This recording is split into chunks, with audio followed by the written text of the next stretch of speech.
issue that the Minister is obviously very well aware of, the almost 30 families and individuals who are being classified as overholding in the Curragh camp, particularly those against whom legal action has already been initiated. And the question really is that in the context of the technical assessment of the dwellings which the Minister has commissioned, that would it not be an idea to hold off from pursuing the legal action actively at the moment pending the outcome of that technical assessment?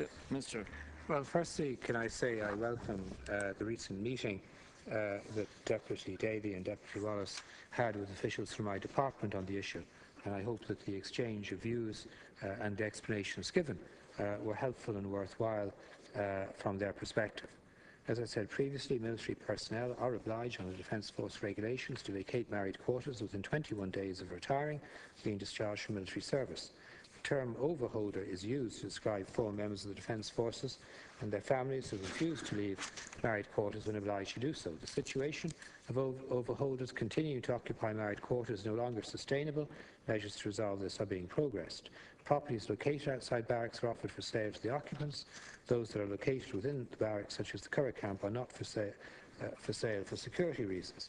My department is, in accordance with normal procedures, seeking vacant possession of married quarters which are being overheld, continue to do so until the overholding issue is resolved. Any initiative to resolve overholding must support and complement the current policy, which dates back to 1997, withdrawing from the provision of married quarters. In the period since January 2013, 12 properties which were being overheld in the area of the Curragh camp have been returned by the occupants. Presently, there are 28 overholders remaining at the camp, and 10 of these do not pay any charges in respect to their use of the property. I cannot support the illegal occupation of military property by those of no entitlement. It's also important to remember that the Department of Defence does not have a role in the provision of housing accommodation for the general public, cannot provide housing for people of no entitlement to housing provided from the public purse, and whose requirement is likely to be significant, as the currently unoccupied properties are for the most part uninhabitable, with many in extremely poor condition. In any event, the assessment of the current vacant housing stock does not change the fact that occupiers of houses in Curragh camp have no right to those houses. Therefore, the process of obtaining vacant possession must continue. Deputy Daly. Okay, well, I think both myself and Deputy Wallace were very happy that the Department of Defence officials took up our offer of a meeting. We were glad to do that, and this issue and a number of others were discussed at that meeting in relation to accommodation ongoing in the camp. Now, they made it clear, the points made by the Minister here, that as a policy issue, the government doesn't want to see families living in the Curragh camp. I appreciate that. I don't agree with it, but we recognise that that is your view. But this question specifically relates to the immediate concerns of those families who, because of, for whatever reason, were led to believe that they could stay after they left the army, and that was either by no contact from the Department of Defence or by being told that they can continue on. And as a result of that now, some of them find that they cannot get alternative accommodation as a result of being too old or maybe having too much needs to qualify for social accommodation. So I wonder, would the Minister consider, in the context of the meeting that we had, the possibility of his officials meeting with representatives of those families? We don't condone people paying nothing for living there, and we made that clear as well, but to meet with those who are not in that category to try and reach an amicable solution. And also, would you be willing to make the technical assessment of the properties available for deputies? Well, as I think I may have said previously to the Deputy, that having dealt with the overall issue in my initial reply to the Deputy, it is my department's policy to review each overholder situation on a case-by-case basis. And obviously, as each case is different, I can't preempt considerations that may be given. But quite clearly, where people are very elderly, where they don't have alternative accommodation, as the Deputy knows, the Department has exercised discretion in how they deal with those aspects of matters. What the Department can't do, what I can't do as Minister, is stand over a situation where properties are occupied by individuals who make no payment of any description to the Department. So my Department will continue to engage proactively and consider individual circumstances on a case-by-case basis and behave appropriately.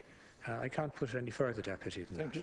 Minister. Deputy Daly. Well, see, it is a little bit pity, Minister, that you can't put it any more concretely than that, because while the department has said that it's viewing the cases individually, the reality is that people don't know which category they're in, or they don't know when the postman is going to knock, maybe with the next court letter to say it might be me, even if I am 70 years of age or so. And obviously there's some reassurance in the fact that it may not have happened yet to some people, but they don't know that it's not going to happen.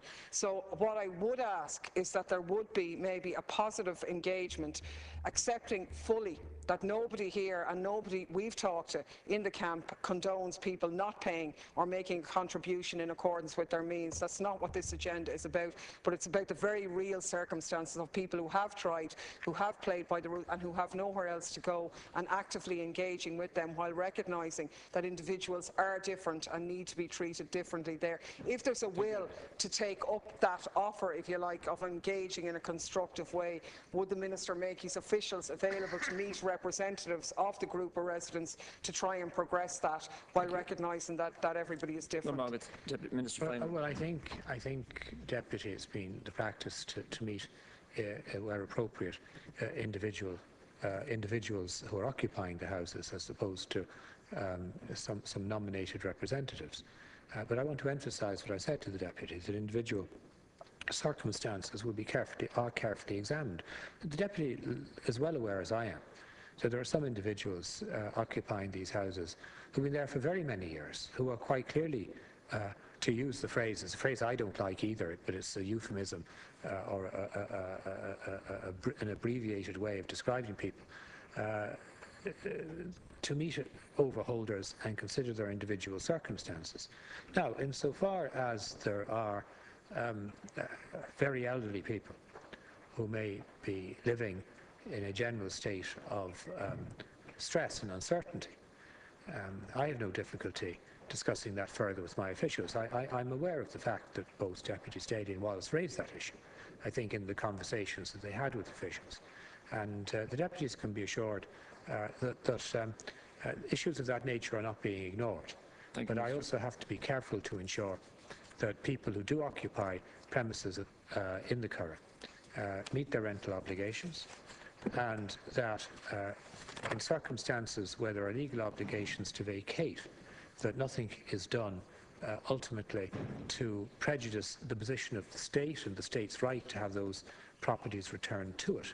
And of course there are also some security issues that can arise, and in relation to some properties, as I understand it, there are some particular issues with regard to their condition, which are a cause of great concern. Thank you, Minister.